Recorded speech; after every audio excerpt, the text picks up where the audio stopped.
नेपाल छोड़कर दुबई भाग सकते हैं केपी ओली। और देखिए, आप कह रहे थे कहां जाएंगे, लेकिन खबर ये आ रही है सूत्रों द्वारा कि नेपाल छोड़कर दुबई भाग सकते हैं, प्रदर्शन की वजह से देश छोड़ सकते हैं प्रधानमंत्री ओली। अब ये बड़ी खबर होगी क्योंकि जो स्थिति वहां बन रही है, और अगर ये खबर आ रही है कि प्रधानमंत्री देश छोड़ सकते हैं, तो आप समझ जाइए कि वहां स्थिति सही नहीं है। ये 1 या 2 दिन वाला प्रदर्शन नहीं है, इसीलिए प्रधानमंत्री देश छोड़कर जाने के बारे में सोच रहे हैं। खबर ये आ रही है भाई देखिए, वो दुबई जा सकते हैं, मैं कह रहा हूँ वो शंघाई भी जा सकते हैं, बीजिंग भी जा सकते हैं, क्योंकि उनके तो तार वहां से। देखिए, बात वही है, विचारधारा है कि आप वहां पर चीजों को आप अपने तरीके। सर खबर बड़ी है। मैं एक बार जरा फिर से अपने दर्शकों को बताऊं कि जो सूत्रों द्वारा खबर आ रही है वो ये कि नेपाल के प्रधानमंत्री देश छोड़ सकते हैं। नेपाल के प्रधानमंत्री दुबई जा सकते हैं, वो कहां जाएंगे ये किसी को नहीं पता है, लेकिन खबर ये आना कि वो देश छोड़ सकते हैं, यानी कि इस पर मंथन हुआ है। यानी कि ये जो प्रदर्शन है जो आप इस वक्त स्क्रीन पर देख रहे हैं, ये 1-2 दिन वाला प्रदर्शन नहीं है, ये उग्र प्रदर्शन है जो शांत नहीं होने वाला। एक असेसमेंट सरकार भी करती है कि इस प्रदर्शन के तार किससे जुड़े हैं, ये प्रदर्शन कितना और उग्र होगा, क्या प्रदर्शनकारी वापस जा सकते हैं, क्या वो रिट्रीट कर सकते हैं, इसका एक असेसमेंट सरकार भी करती है। इसका मतलब ये है, अगर ओली देश छोड़ने के बारे में सोच रहे हैं तो सरकार का असेसमेंट ये है कि ये प्रदर्शन शांत नहीं होने वाला है, और उसका एक ट्रेलर दिखा दिया प्रदर्शनकारियों ने जब उन्होंने गृह मंत्री के घर को आग के हवाले किया है। अब एक एक करके जो इस्तीफे हो रहे हैं वो भी ये दिखाता है कि सरकार के नुमाइंदे इस बात को समझ रहे हैं कि स्थिति तनावपूर्ण हो सकती है और उन पर हमला हो सकता है, इसीलिए वो इस्तीफा भी दे रहे हैं। घर को आग के हवाले कर देना ये छोटी बात नहीं है, वो भी सरकार में नुमाइंदे के। देखिए, 3 बात है अभी जी, 3 प्रमुख पार्टियां हैं।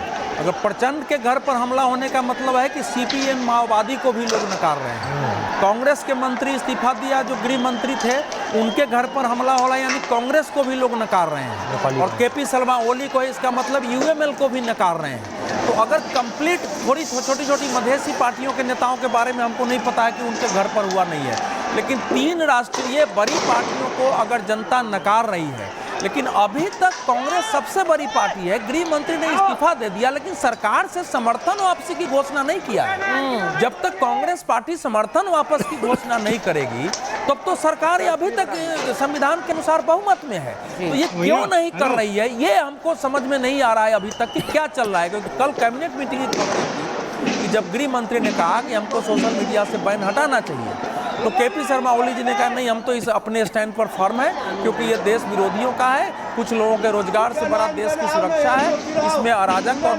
नेपाल विरोधी तत्व आ गए हैं, इसलिए इसको हम नहीं बदलने वाले हैं। तब उन्होंने जाकर के कहा ठीक है, तो मेरा रिजेक्शन ले लीजिए। हालांकि नेपाली कांग्रेस की बैठक हुई थी जिसमें वो पहले से बोल के आए थे कि अगर नहीं मांगेंगे तो हम वहाँ इस्तीफा दे देंगे, और नेपाली कांग्रेस में पहले से मालूम था कि इस्तीफा देंगे। नेपाल में हिंसा के बाद तीसरा बड़ा इस्तीफा हो गया, नेपाल के स्वास्थ्य मंत्री ने इस्तीफा दे दिया। अब आप सोचिए, स्वास्थ्य मंत्री का भी इस्तीफा आ गया, स्वास्थ्य मंत्री प्रदीप पटेल ने भी इस्तीफा दिया है। अब कल गृह मंत्री के इस्तीफे से जो सिलसिला शुरू हुआ है, अब ये तीसरा इस्तीफा है जो सामने आ रहा है, और सरकार के नुमाइंदे अगर एक एक करके इस्तीफा देने की शुरुआत कर दें तो क्या ये दिखाता है कि ये सरकार बहुत ज्यादा दिन नहीं चल पाएगी। मंत्री इस्तीफा क्यों दे रहे हैं? उन्हें अपनी सुरक्षा का डर है, उन्हें इस आंदोलन से खतरा महसूस हो रहा है, उन्हें लग रहा है सरकार जाएगी और साथ साथ इस आंदोलन के शिकार हम भी हो जाएंगे। अवधेश जी, नहीं, केपी शर्मा ओली मतलब वो लीडर नहीं थे ना, उन्होंने तो बस चीन के दूतावास की वहाँ भूमिका थी, भारत ने थोड़ी अपनी भूमिका उस समय कमजोर कर दी, कांग्रेस को दबाव, कांग्रेस की सबसे बड़ी पार्टी थी, उसकी सरकार के जब केपी शर्मा ओली को प्रधानमंत्री बनाया गया, केपी शर्मा ओली ने भारत विरोधी नेपाली राष्ट्रवाद का भाव भड़काकर अपनी सत्ता कायम रखने की कोशिश की। और देखिए, वो भारत में रेगुलर आते रहे, और जब आते थे तो मैं बता रहा हूँ, बिहार की एक भाषा है मैथिली, मुझे एक बार इंडिया इंटरनेशनल सेंटर में मिले, बोले अरे हाँ, एक नंबर तो कहाँ छिप गई वो हमारी भाषा में। और वहां जाने के बाद तो उन्होंने यहां तक एक बयान दिया था, आपको याद है कि अयोध्या भारत गलत दावा करता है, अयोध्या भी हमारे यहाँ है, और लोग विद्रोह के लिए खड़े हो गए। तो वो जो एक उनके अंदर अजीब किस्म का एक विकृत नैरेटिव वहां क्रिएट करने की कोशिश की, जो नेपाल को सूट नहीं करता है। और इस समय तो है कि एक एक चीज, वहां का एयरपोर्ट, वहां का रेलवे, वहां के जो है पन बिजली, बहुत सारी चीजें चीन के हाथों में दिया गया है, चीन उसका निर्माण कर रहा है। तो चीन भी ऐसे अस्थिरता नहीं चाहेगा कि वहां स्थिरता और आगे आग लग जाए।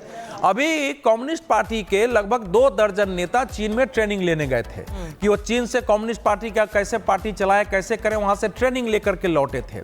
और उसके खिलाफ भी वातावरण था कि भाई हमारे नेता चीन में जाके क्यों ट्रेनिंग ले रहे हैं। जब माओइस्ट थे तो उन्होंने भी ट्रेनिंग नहीं लिया, कौन सा नया कम्युनिज्म है। क्योंकि वहां का जो यूएमएल रहा है ना पहले, वो यूएमएल और कांग्रेस में थोड़ा ही अंतर होता था। दोनों धर्म को प्रधानता देते थे, दोनों हिंदू राष्ट्र मानते थे, दोनों मानते थे कि भारत और नेपाल 2 देश होते हुए। देखिए मैं एक बात बड़ी खबर बता रही हूँ, बड़ी खबर जो आ रही है अवधेश जी, नेपाल और बहुत गंभीर है। नेपाल में इस्तीफे के बाद गृह मंत्री का घर फूंक दिया है। इस्तीफा देने वाले रमेश लेखक के घर में आग लगा दी है, ये खबर आ रही है। यानी कि नेपाल के गृह मंत्री के घर पर धावा बोलकर घर को आग के हवाले कर दिया है। नेपाल के गृह मंत्री के घर पर धावा बोला है प्रदर्शनकारियों ने, घर को आग के हवाले कर दिया। अब जो गतिविधियां सामने आ रही हैं, एक एक करके मंत्री इस्तीफा दे रहे हैं। गृह मंत्री, कृषि मंत्री, अब थोड़ी देर पहले स्वास्थ्य मंत्री के इस्तीफे की खबर आ गई। मैं एग्जैक्टली यही पूछ रही थी अवधेश जी कि क्या वहां पर एक डर है, जो सरकार के नुमाइंदे हैं उनके मन में ये डर है कि अगर इस्तीफा नहीं देंगे, अगर यूं ही आंदोलनकारियों के खिलाफ खड़े रहेंगे तो ये उनके ऊपर भारी पड़ जाएगा, जैसा कि अभी गृह मंत्री के घर को जलाने की खबर आ रही है। अब एक एक करके, अब इसका अल्टीमेट जो उद्देश्य है वो क्या है प्रदर्शनकारियों द्वारा? देखिए सरकार जाए, 20-21 लोगों की मौत हो गई हो, हाँ, और 100-150 लोग अगर घायल हो तो कितना गुस्सा पैदा होगा उससे, आप कल्पना कर सकते हैं। नेपाल ऐसे नहीं, नेपाल हिंसक आंदोलनों का गढ़ रहा है।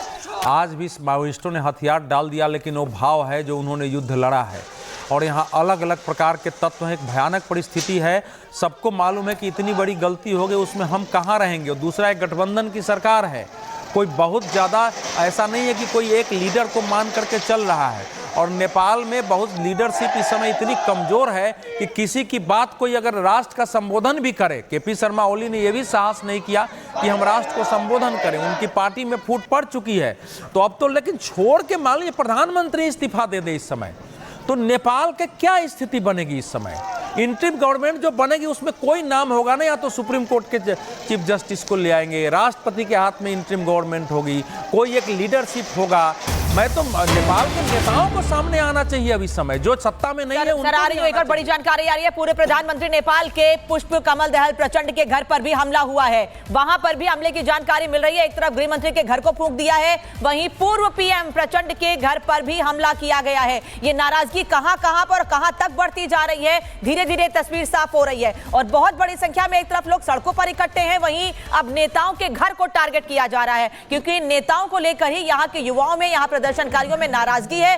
बार बार ये कहा जा रहा है नेपाल की ओर से कि इसमें कुछ अराजक तत्व हैं, लेकिन इसमें सीधे सीधे वो प्रदर्शनकारी हैं। दावा यह किया जा रहा है जो युवा हैं सरकार से नाराज हैं, सरकार की नीतियों से नाराज। तस्वीर इस वक्त आप देख रहे हैं, प्रचंड के घर पर बाहर से हमला करने की कोशिश की जा रही है। कुछ युवा वहां इकट्ठे हैं, लेकिन जैसे अभी संख्या दिख रही है आपको, धीरे धीरे ये लोग वहां और इकट्ठे होते जाते हैं। 10-15 से बढ़ते बढ़ते संख्या 100 तक पहुंच जाती है और इसी तरीके से हमला किया जाता है। पहले गृह मंत्री के घर को फूंका, अब पूर्व प्रधानमंत्री के घर पर हमला। ये देखिए तस्वीरें सामने आ गई है, पूर्व प्रधानमंत्री के घर के बाहर ये प्रदर्शनकारी जुटे हैं, वहां पर धावा बोला है, हमला कर रहे हैं। और ये संख्या जैसा नाविका बता रही है बढ़ रही है प्रदर्शनकारियों की। अब एक साथ अलग अलग जगहों से ये खबरें आ रही हैं कि सरकार के नुमाइंदे या फिर पूर्व प्रधानमंत्री, उनके घर पर हमले हो रहे हैं। ये क्या सामान्य है अवधेश जी?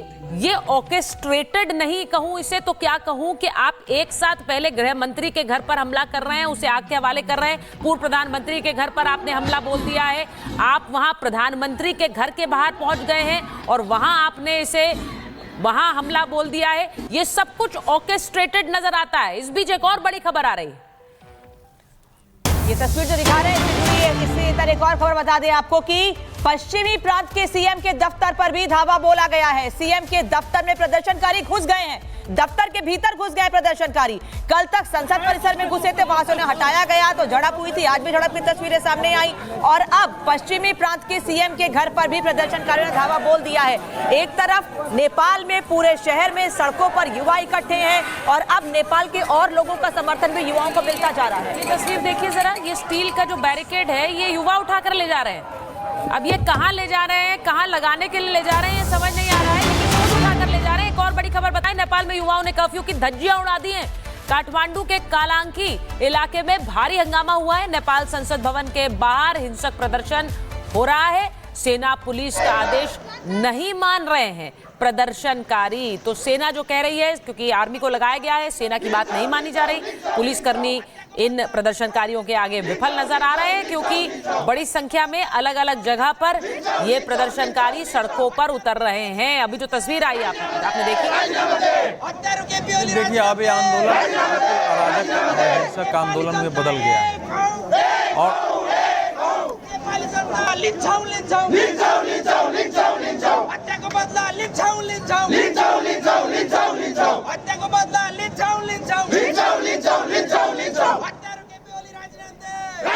नारेबाजी हो रही है, नाराजगी जाहिर कर रहे हैं। उनमें लड़कियां भी शामिल हैं जो बड़ी संख्या में इन युवाओं के साथ प्रदर्शन कर रही हैं। और कल भी ऐसी ही तस्वीर नेपाल से सामने आई थी, लेकिन आज को लेकर कहा जा रहा था चंद्र प्रकाश जी कि आज जो प्रदर्शन है वो और हिंसक होगा और बड़ी संख्या में नाराजगी सामने आएगी। यही वजह है गृह मंत्री के घर को फूंक दिया और पूर्व पीएम के घर पर हमला कर दिया। ये इस चीज से जो जिस तरीके से चीजें जिस दिशा में जा रही हैं, उनसे ये शंका जताना बिल्कुल सही है कि ये बिल्कुल स्वतः स्फूर्त कोई आंदोलन हो, ये संभव नहीं है। क्योंकि अगर आंदोलन वैसे भी होते हैं इस तरीके के, लेकिन एक कोऑर्डिनेटेड एफर्ट दिख रहा है। ऐसा लग रहा है कि कुछ इसके पीछे है। ये पैटर्न हमने अलग अलग देशों में देखा है। पश्चिमी शक्तियां किस तरीके से खेल खेलती रही हैं इस क्षेत्र में, ये भी हमने पहले देखा है। नेपाल में हो क्या रहा है अभी